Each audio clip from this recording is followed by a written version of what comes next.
bien, ¿cómo están? El tema de hoy quedó de alguna manera flotando la semana pasada y tiene que ver con la educación. La puntuación de hoy en realidad es sobre quiénes educan, a quién educan, cómo se educa hoy y en qué contexto. Seguramente que va a exceder el espacio que tienen los programas que nos quedan hasta el año 2015, porque el tema es complicado. Pero a mí me interesa, antes de ir a un corte y volver con nuestros invitados, algunas puntuaciones como quién es este alumno a quien supuestamente se dirige el proceso de aprendizaje. Yo veo al niño de alguna manera desamparado y solo, aunque parezca ser el más importante.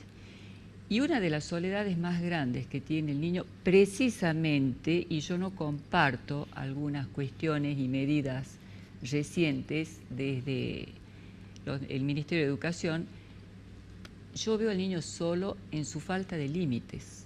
El niño necesita límites. Estos límites, lejos de estigmatizar, lo van a ayudar precisamente a procesar lo que este niño no puede solo si no es con la presencia del adulto. Es fundamental hablar, digamos, de estigmatizar y no de nombrar una situación o de poner una medida entre el ideal que este niño alcance en una sociedad y cuál sería, digamos, su situación actual. Es hacerle un daño, es dejarlo solo. Entonces, para mí, este niño está desamparado cuando el adulto decide, diría yo, infantilizarse o ponerse él a la altura del niño y no ejercer su autoridad legítima. Lo mejor que puede hacer el adulto precisamente es acompañarlo como tal al educando. Otra cuestión que me parece en relación a quién es este niño hoy, tiene que ver con su forma de conectarse y su lazo social, como el de Internet. El chico se conecta y se desconecta, navega por las redes virtuales. Es así. ¿Qué hacemos? ¿Lo demonizamos porque está conectado o lo acompañamos precisamente en esta forma de conexión que tiene con el saber, que también, otra puntuación, no es el saber del socavón de la biblioteca, es un saber que está en las redes, a donde el niño se conecta y se desconecta. Y el adulto que no tiene una presencia cuando esto ocurre, lo deja a este niño totalmente solo y desamparado en serio, porque la información que circula es variada. Entonces, lo que tiene que hacer un educador y los padres a su lado es precisamente al joven acompañarlo en este proceso de conexión-desconexión con un saber que no está más como estaba en otras oportunidades en la historia del saber, en donde uno inclusive tenía que pertenecer a ciertas sociedades para poder ingresar a estos conocimientos. Hoy se ingresa sin ningún tipo de pertenencia. Y por eso un llamado de atención para los que tienen la responsabilidad de educar, empezando obviamente por la familia. También quiero hacer una advertencia en relación a lo que yo considero el fracaso escolar. Generalmente el fracaso escolar suele ser el fracaso de quien no está preparado para poder descifrarlo y entender qué quiere decir un niño o un joven cuando no aprende. A veces lo único que está haciendo es decir, no, pero no a qué. No puedo, no me interesa la forma en que usted transmite sus conocimientos porque es aburrido, porque pareciera que no tiene ganas de enseñar, porque pareciera que usted viene a la fuerza, puede ser. O puede decir no porque está muy solo y de alguna manera necesita llamar nuestra atención. Puede ser un no de ese tipo. O puede decir que no, ¿por qué? Porque simplemente se trata de una situación que ocurrió siempre. Las nuevas generaciones le dicen que no. ¿A qué? A las viejas generaciones. ¿Qué significa? que el chico sea violento, que sea hiperactivo, que haya que medicalizar, que no es lo mismo que medicar, ni lo uno ni lo otro. Significa simplemente que estamos pasando por una transición cultural. Y así fue siempre, de distintas maneras. Entonces, menos fuego cruzado, diría yo, entre los gobiernos, los ciudadanos, los docentes, nos pongamos de acuerdo, nos tranquilicemos y empecemos con lo que la ciencia nos permite hoy realmente hacer. Una escuela maravillosa, como la que tienen algunos países europeos, cuyo nivel de calidad es excelente, no por la cantidad de horas ni por la cantidad de plata que ganan sus docentes. Créanme que la cantidad de horas que tienen los chicos en Finlandia es inferior a la que tenemos en Argentina y en España. La edad de inicio, 7 años. La currícula en la escuela, nada que ver con lo nuestro latino. Es simplemente el ejercicio físico, lo que el chico, por su condición humana, está dispuesto a hacer cuando tiene 6 o 5 años. Y los docentes no ganan millones, pero son respetados. Entonces, es una sociedad que se puso de acuerdo para poder realmente decir que la educación es lo más importante.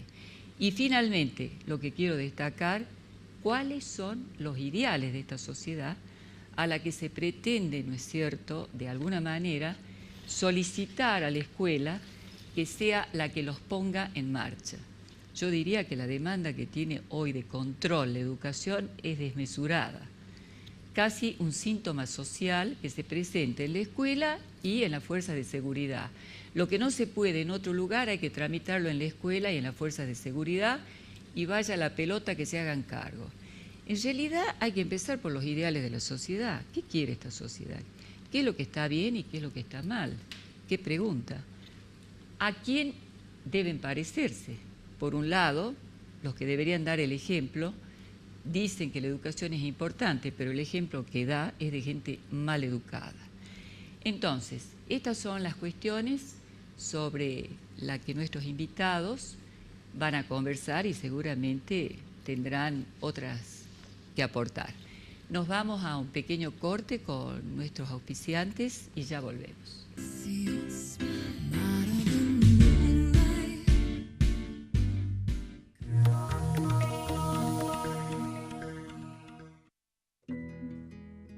Peluquería Claudia Chuchuy, España 1106, teléfono 431-1704.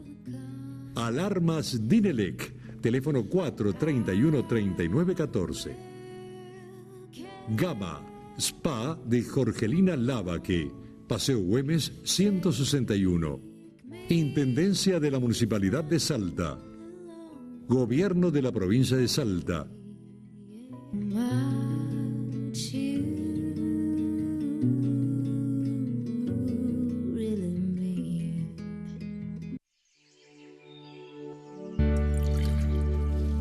Los salteños tenemos la fuerza para arrancar todos los días con las mismas ganas. Tenemos la capacidad de cuidar muy bien lo que es nuestro y de darle valor a lo más valioso que tenemos. Los salteños tenemos la decisión de mejorar todo eso que puede ser mejor, ya sea con la última en tecnología, con una pala o con una palabra, pero siempre con compromiso. Los salteños tenemos el empuje para llegar a cualquier parte y la convicción para no detenernos. Los salteños tenemos compañía y es de todos.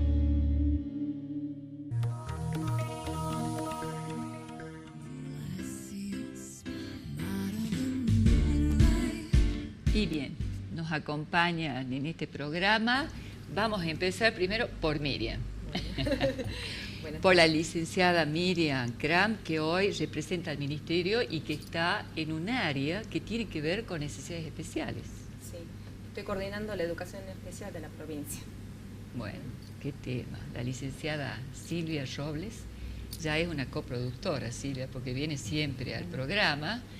Y nuestro amigo nuevo, el profesor Carlos Puga, que está a cargo del Decanato de Ciencias Exactas de la Universidad Nacional de Salta. Así es, soy profesor y por ahora decano de la facultad. No se pueden quejar, ¿eh? Viene el ministerio, la red civil y viene la universidad, así que panel. Bueno, vamos a ver. ¿Por dónde empezamos? Bueno, yo creo que lo que vos, has expresado con mucha claridad, el tema del desamparo, el lugar del niño hoy, por supuesto, los tiempos han cambiado y el desamparo es inherente al ser humano, o sea, desde el momento en que el niño nace es desamparado porque depende del otro absolutamente hasta varios años de su infancia para poder sobrevivir, pero ese desamparo vuelve en algún otro momento cuando aparecen estas fracturas, digamos, o en la familia o en la escuela, o cuando hay esta cuestión, ahora estamos tratando el tema de la escuela, me parece que el lugar del docente es sumamente importante, su formación, el lugar de los límites, porque el límite no es una cosa que se imponga, sino que es que ocupe cada uno su lugar y que el niño también tenga su lugar. Digamos que no se trata entonces de una cosa impuesta, sino de algo que le permita al niño realizar su trabajo, que como que una organización para el niño. En este punto también me parece que la educación en este momento es fundamental el rol que cumple, porque nosotros no sabemos esos niños que son pequeños, 6, 7 años, qué es lo que va a suceder con ellos, pero sí sabemos que la educación es un antidestino también, porque hace que de algún modo le da un instrumento al niño para poder arreglarse con su vida. Entonces, qué lejos que estamos de esa vieja concepción de la escuela y de lo que uno podría decir la función como transmisora de ciertos conocimientos y nada más. Digo que esto es un punto muy polémico en la sociedad actual. Hay quienes cuestionan la función de la educación, como yo también la entiendo y comparto, porque se dice que no puede ser solamente contenedora.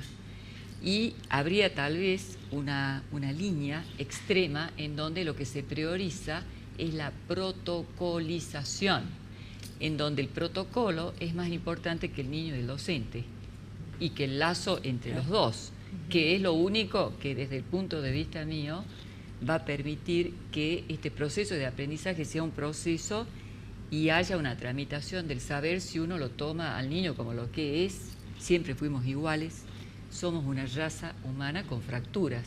O sea, obviamente necesitamos esta presencia que claramente ahora uno puede definir cuál es el rol del docente. Yo creo que hay que pensar los roles y las funciones dentro de una situación de aprendizaje. Hay un docente que cumple un rol, que ese rol también tiene que ver con la autoridad y con estos límites que nosotros tenemos que poner. Pero también estamos viendo un rol que se desempeña en un grupo de alumnos totalmente diversos y que exigen una atención y una intervención muy individualizada. Hablo de esta educación que se da en una situación de aprendizaje y esa situación de aprendizaje también en un contexto familiar, cultural, social, es decir, que el niño entra a la escuela pero también trae toda una situación que forma parte de su vida y que la expone en el aula, la expone en su aprendizaje, la expone en su rendimiento, es decir, no es simplemente el saber el que transcurre en el aula, sino las situaciones de vida que él atraviesa y ese saber inserto en lo que se está trabajando. Me parece que lo que vos expusiste es importante que lo tengamos en cuenta. ¿Cuáles son las situaciones que hoy viven nuestros alumnos? ¿Cómo llegan a la escuela? ¿Qué traen? Es un tema tan... Bueno, realmente creo que tiene tantas puntas por donde tomar, pero a mí me gusta mucho la que vos, tal vez por estar en un área que son especiales, necesidades especiales, seguramente que todo niño tiene el especial, esto de la particularidad, y creo que si uno como institución pretende borrar las marcas del individuo, no lo puede hacer. O sea, hay que tenerlas en cuenta a la hora de enseñar. Hay marcas que no se borran porque son de estructura, porque esa es la índole de precisamente el sujeto del aprendizaje. Nosotros hoy cuando miramos, vos fíjate que cuando hablamos de la discapacidad siempre hablamos, y algo que también se extiende a muchas situaciones de los alumnos, de las adecuaciones curriculares. Y eso es vista desde la necesidad del alumno. Sin embargo, hoy en día nosotros hablamos de barreras en el aprendizaje y en la participación.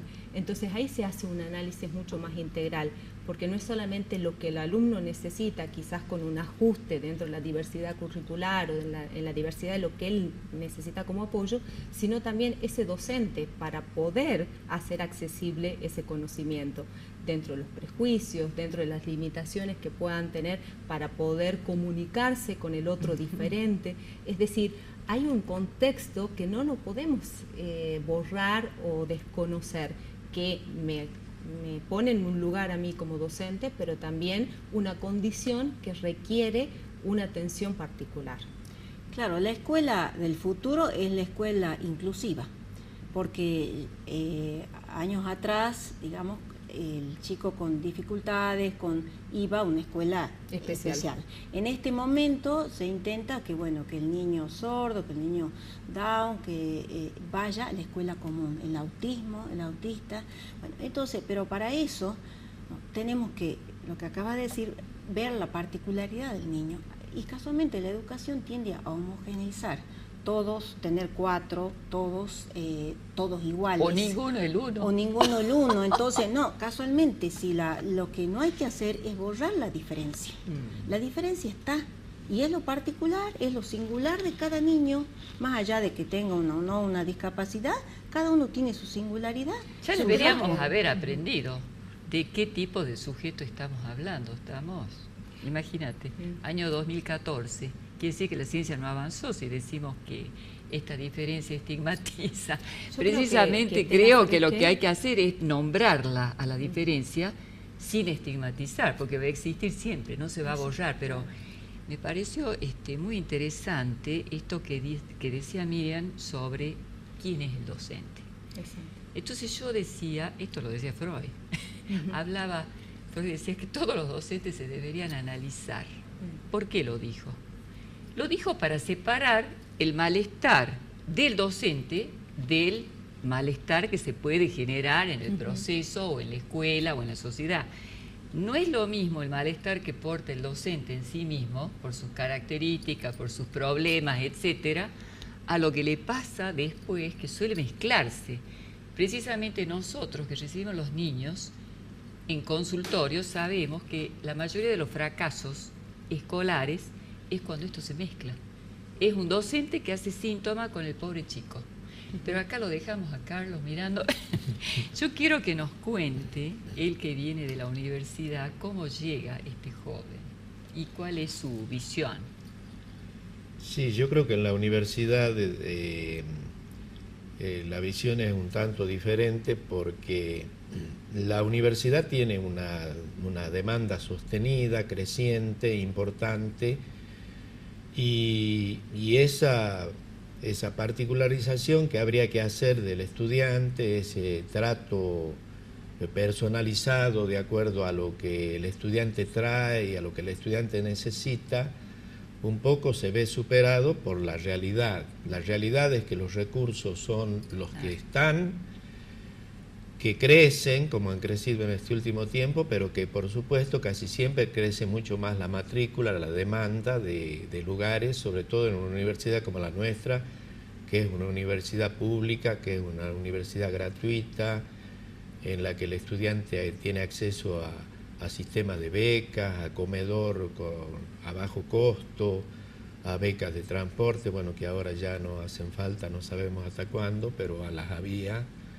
Entonces, esa masividad que hay en el aula de la universidad hace que el docente que está frente a esa aula tan numerosa deba tratar en forma prácticamente uniforme a la totalidad de los estudiantes. Nosotros avanzamos en los mecanismos de asistencia, como las tutorías, como los servicios de orientación, que dan orientación más bien particular, personalizada al chico que concurre o al chico que se detecta con alguna problemática especial. Pero en general yo creo que la cuestión que decide el trato que recibe el estudiante en la universidad de la universidad es básicamente una cuestión presupuestaria. Y cuando la relación docente Perdón, es... ¿por qué lo mira así, Carlos, presupuestaria? Porque a mí me parece, yo tenía la impresión precisamente que este gobierno, a diferencia de otros gobiernos, ha puesto mucho dinero en la educación universitaria y Sí, algunas así es. medidas han sido muy buenas. Por ejemplo, el programa Repatriar, por el cual investigadores argentinos que están en otros países vuelven a la Argentina, es una medida excelente porque cuesta mucha plata ser un investigador para que se vaya a Japón y se beneficie. Me parece fantástico que se beneficie la humanidad, pero a la Argentina le hacen falta tantos investigadores. Las otras que nombraste, o sea, ¿por qué presupuestaria? Yo ahí... Porque el problema, ¿sabes? No está en los cursos altos, el problema está en el ingreso. Y para atender el ingreso, la cantidad de docentes, de profesores que hay es prácticamente la misma, aunque el ingreso crezca. Hay inversión, nosotros hemos abierto sedes en otros lugares, hemos llevado carreras a lugares lejanos de la provincia. Vos sabés que nosotros tenemos una provincia muy vasta. Hemos llevado sedes ahora hemos llevado carreras a Cafayate, hemos llevado carreras a Santa Victoria, a Metana, a Rosario, pero los docentes que reciben a nuestros alumnos, que por año son 12 o 13.000 que ingresan a la universidad, son prácticamente los mismos en cantidad. Es decir, la cantidad de cargos docentes no ha crecido demasiado, y la matrícula sí, la matrícula ha crecido. Pero el chico no puede, o sea, yo creo, no por haber conversado ahora con usted, sino por la conversación que tuvimos también con el rector y con Mónica Farfán, que en todo caso es una cuestión de fracaso escolar también, universitario, sí, donde no así. pasa por la falta de inversión. A mí me parece que falta porque hay que hacer un diagnóstico de cuáles son las causas por las cuales el que va y se inscribe en la universidad, después, teniendo una contención, que es lo que se espera, porque tiene prácticamente todo, no puede acceder en este proceso de aprendizaje. Yo creo que esta persona que llega a la universidad, este alumno, viene en muchas situaciones con muchas falencias, que ni siquiera empiezan en el secundario, están en la trama familiar. Exacto. Llegan anticipadamente desde el punto de vista de la contención a la escuela, porque todo el mundo sabe que estos planes para contener a las madres se han convertido hoy no en una contención para las madres, sino en el sueldo. Entonces las madres traen el chico al mundo por un plan de niño, y ya entra el niño. Me parece que es una de las razones que uno tendría que preguntarse qué lugar ocupa el niño en estas sociedades subsidiadas. Si no vendrá de alguna manera esta idea que es la de sostener a la madre en la alimentación del chiquitín, a convertirse en una causa del problema por la cual el niño no aprende, porque no era bien el objetivo de la madre que el niño vaya a la escuela, sino salvarse ella.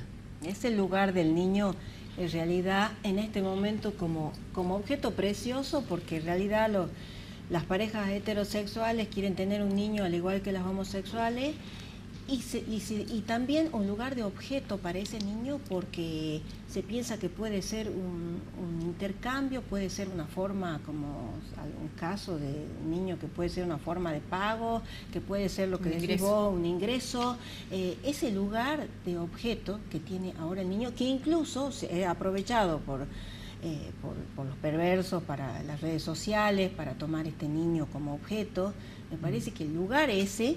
Pero bueno, la escuela está para ir un poco más allá de la familia, porque a veces los niños en casa pueden estar desbordados, verlos poco felices, y van a la escuela y tienen un buen rendimiento se sienten respetados y no hay queja de la escuela. Entonces, ¿qué quiere decir? Que el chico ahí encontró su lugar.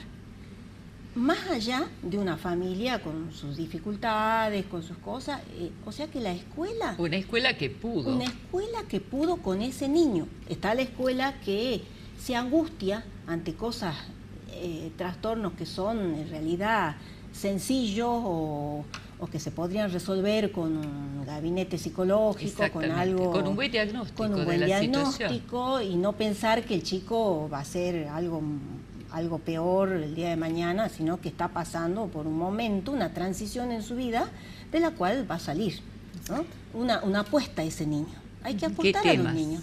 Bueno, acá en esta mesa nos vamos a un pequeño corte.